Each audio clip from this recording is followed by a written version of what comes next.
pulmões de porcos humanizados, né, que seriam usados para transplante, por exemplo.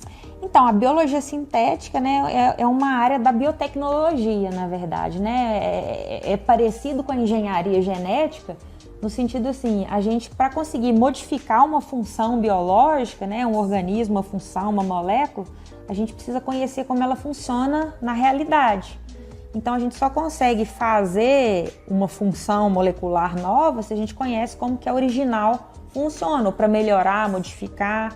A biologia sintética, como a biotecnologia em geral, está sendo usada hoje para responder problemas da nossa sociedade, geração de enzimas, né, de nova geração, por exemplo, enzimas que vão degradar o bagaço da cana-de-açúcar, né, celulases para produzir esses etanol de nova geração, por exemplo. Então vai lá desde o biocombustível até a gente estar aí já resultados de pulmões de porcos humanizados, né, que seriam usados para transplante, por exemplo. Então, assim, tem uma série de benefícios que a gente já está colhendo hoje em dia com a aplicação dessas tecnologias e do conhecimento da ciência básica, que foi muito importante para a gente conseguir avançar.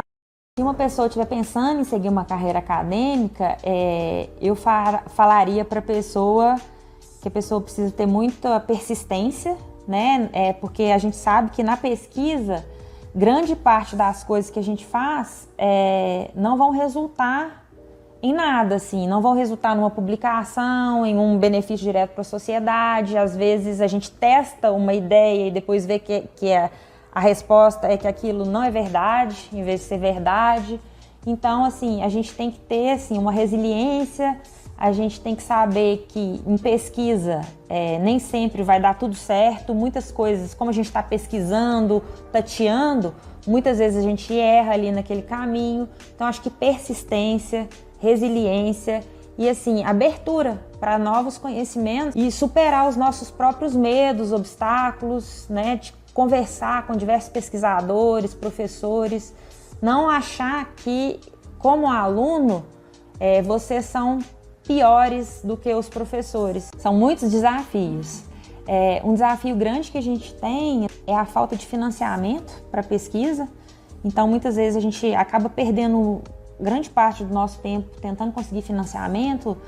Nacional está muito difícil, então a gente está tentando financiamento internacional também para financiar nossas pesquisas.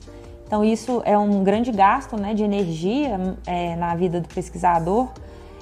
A gente tem uma grande dificuldade também com a obtenção de insumos, porque muitas dos insumos que a gente usa para pesquisa são importados.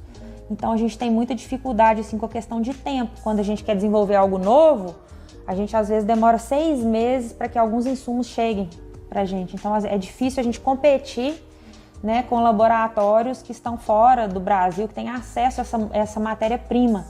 Então a gente tem muita dificuldade com matéria-prima, com recurso, né, que tudo é em dólar, em euro, então assim, tudo é bem caro. Então isso é um dos grandes desafios. Eu acho que é super importante a gente ter um ambiente multidisciplinar. E muito importante também é que a gente tenha a mente aberta para que um possa aprender com o outro. Eu que sou professora, que já tenho assim, alguns anos de vivência a mais, aprendo muito com alunos de iniciação científica, de mestrado, doutorado. Então assim, eu acho que essa abertura de que pessoas de áreas diferentes podem contribuir, não só para os alunos, para os colegas, mas também para a gente, e a gente contribuir para eles, considerar isso uma troca, é muito importante. E a gente acaba aprendendo também, nesse ambiente multidisciplinar, conversar com diversas áreas, porque a lógica de quem é da área das exatas, às vezes é diferente da área de biológicas. Então a gente consegue entender melhor os problemas, criar soluções, às vezes, inovadoras, baseadas em uma conversa, um seminário com alunos das humanas, biológicas e exatas, por exemplo. Então, acaba inspirando esse ambiente multidisciplinar, né, cheio de pessoas de áreas diferentes, acaba nos inspirando. Pessoal, né, alunos, professores, a gente não deixa a desejar nada para o exterior. Tanto que, assim, a gente tem muitas colaborações, né, com pesquisadores da França, dos Estados Unidos, enviando alunos para lá, os alunos fazem muito sucesso, assim, todos adoram os alunos, falam que são os mais trabalhadores, mais empenhados, que são dedicados, né? Então, assim, os pesquisadores adoram, a gente tem um ótimo retorno falando que os alunos de doutorado que vão para lá são destaque, geralmente. Uma curiosidade, na verdade, desde a época do ensino médio, quando eu comecei a estudar sobre vírus, e principalmente na época eu me lembro de ter estudado sobre o HIV e assim, o lado bom do HIV. Que o lado bom foi que, apesar de ser uma doença terrível, a gente conseguiu descobrir várias coisas, né? Vários mecanismos celulares, como que o vírus entra dentro da célula, e eu achei muito interessante toda essa parte.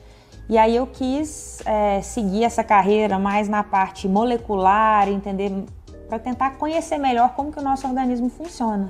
Como definir ciência? Ciência, para mim, é uma busca pela verdade.